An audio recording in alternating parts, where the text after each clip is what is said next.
let's talk real quick about the visuals and the audio and just kind of the what I meant with this kind of next segment and stuff is just kind of the overall Good visual, luck. the package and stuff of the game beyond the control. So you have the gameplay, but then there's the menu, the visuals, the character design, Right. the music and stuff. We could talk very briefly about this, like what our impressions are. We've kind of mentioned the game isn't the best looker. There's definitely moments in the game, like honestly, like that first opening sequence where you're flying down on the what is it, Corneria? Is that how you say Yeah. it? And you're flying down, and then you kind of like pull up your R wing, the wings open up, and then there's just the water ripples, and you see the sun, the mountains, and then all of Corneria in the distance, and It's it's beautiful. HD. That right there, and then immediately the controls are given to you, and you kind of like it's that first experience of like you've heard so much about the controls at that point, Hmm. so you're like, okay, I'm actually flying it now, like this is my chance, and that was very like once again feeding off nostalgia maybe, although the nostalgia Yeah. for me wasn't as deep as others.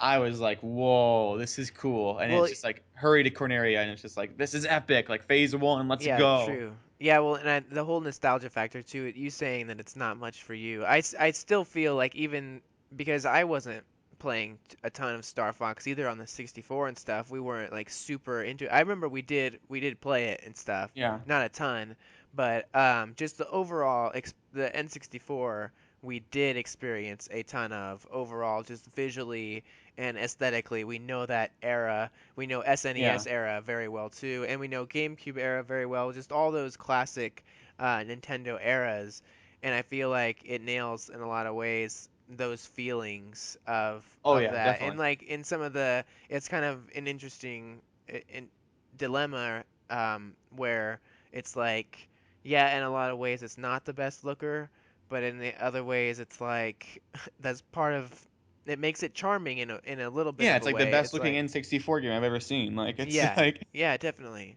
it's Um, like if I mean it's what people have been saying. It's Star Fox 64 HD. You have Star right. Fox 64 3D, and now you have HD, and that's I mean it kind of stinks because you do have games like The Witcher out there where it's just like come on, like this game is beautiful in a lot of its own ways, but then you have The Witcher, and it's just like you can't compare the two. You know, like Yeah, you go over the grass in Star Fox, but and it's like I was thinking about we were just kind of discussing that at the beginning of the show though about how it's almost we're at the end of this era, and it seems too in a way like the Witcher games and even all these games that are trying to be Star Wars super high Battlefront. Yeah, realistic.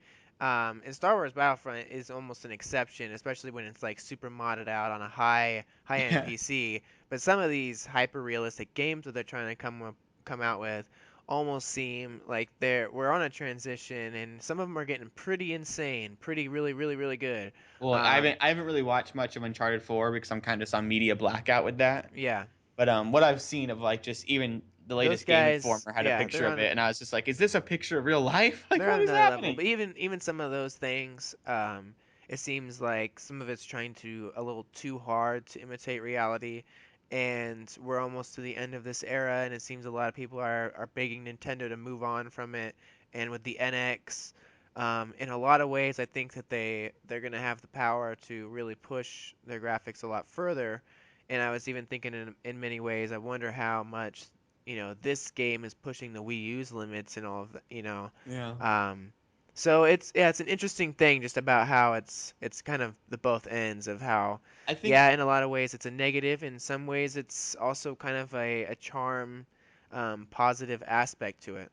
I So think the big thing that also kind of makes me be like, all right, this does have a charm because it's nostalgic, but I think they could have handled it better. And I think the prime example of how to handle a nostalgic design that was originally kind of polygonal and cartoony and like that kind of era is Ratchet and Clank, like the new one. yeah, but isn't that like really like beautiful? I thought Yeah, the Ratchet it's exactly. like Like, super cinematic and and that's what I'm saying is like, but it looks like Ratchet and Clank. Like if you show like the original Ratchet and Clank, which was very like polygons and stuff, and then you show this right. new one, like it somehow they did a great job at keeping the And I think that moving forward, that's kind of what I'm saying though, is that I think that we're gonna get that with the NX. I don't think they're gonna be trying for anything like Uncharted 4 hyper real like realistic. Even with Zelda Wii U slash NX, we're seeing that they're still retaining a lot of that Mhm. cartoony aesthetic where it's I think that we're gonna start seeing more of that. Maybe Ratchet and Clank, super super highly Yeah, polished, that's what I want, like a but Pixar quality design. but Like imagine if well, Star there Fox looked like like a Pixar movie. That would be so well legit. well yeah, it would be, but also we're getting. I just thought that there's some sort of bittersweet charm to the fact that I think we're getting to the end of that. I think I was even thinking about how it's just crazy to think that we're about the age of when we were born, our parents and our graphics at that time when we were born were the Super Mario Bros, like the NES era. Mhm. For me, anyway, at least. And then when you were born, it was more of the SNES. But even then, the graphics were so far back. Like when we think into the future of 25 years from now, what what the graphics are going to be like. I just think that we're getting towards the end of these kinds of games that have this sort of debatable kind of old school retro polygon, not quite to this Pixar yet Mhm. quality. I think we're almost to the end of that area and era, and maybe I'm just more since I'm so nostalgic for it, and it feels like Star Fox is like the end. Like we're not going to be getting many more, and Yeah, well, like it the seems like Star Fox is almost like 8-bit 3D, and Uncharted and stuff is like the 16-bit, and this is like, as far as like the 3D era goes, like this is the yeah, last of like that kind of yeah, 8-bit and stuff, and we're taking hmm that next step. Like that's maybe like a weird analogy and stuff, but it's just like there's level one of pixel art, which was 8-bit, and then there's level two and stuff of like 16-bit moving forward and stuff. yeah, And then this is kind of the same way where it's like there's the polygon 3D games and then there's the hyper realism. And yeah, yeah. I get what you're saying and stuff. Uncharted is Sonic, Star Fox is Mario. In the whole like era of Sonic was always looking a lot better. Yeah, Sega had the little bit more the extra processing power, which I don't know if it was entirely true, but they sure uh, advertised it that way. yeah. Um, but they always did look like they tried to make it look a little more modern and better in all those ways, and even like the music was always a little bit a Yeah, step I up. wish I had more to say about the music. I mean, the music of Star Fox, like it's not bad. It's not. It feels very 80s. I love like the menu music when I just have had it just Yeah. sitting on there, and it just feels super like late 80s, early 90s. That kind of Japan, the anime of that era, and just really makes me nostalgic of those times of that the simple. I can just remember like renting. It feels kind of SNES-y in a way, and I don't remember because I haven't played much of the SNES Star Fox. If the menu music of like while you're in the overview screen of the planets, Hmm. if it's based off the SNES one, and then was moved to the N64, and it's like just stuck around. Um, but yeah, I don't know. It's not, and it's just always the tunes like the Star Wolf theme and stuff. They're so iconic.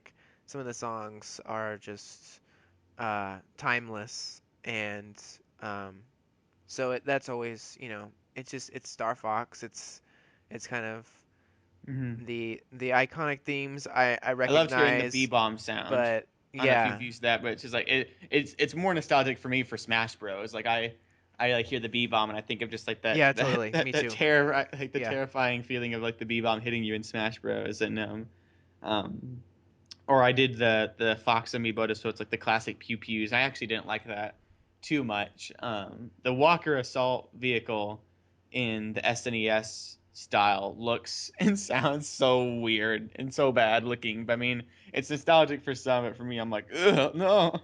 I didn't do it beyond one level. But moving forward, as I we get, love I oh, am a huge fan of 80s aesthetic and just the whole oh retro. yeah. So Well, I yeah, love. We need to. I mean, this is like maybe a different talk and stuff. I really want to get into the Metal Gear series because Kojima is someone that also kind of loves that 80s style and stuff, and uh, I'm excited to see what his next projects are. Hopefully, that'd be so cool for him to kind of maybe work with Nintendo after he works with, or I mean, hopefully, whatever he does beyond the next PlayStation game comes in on the NX.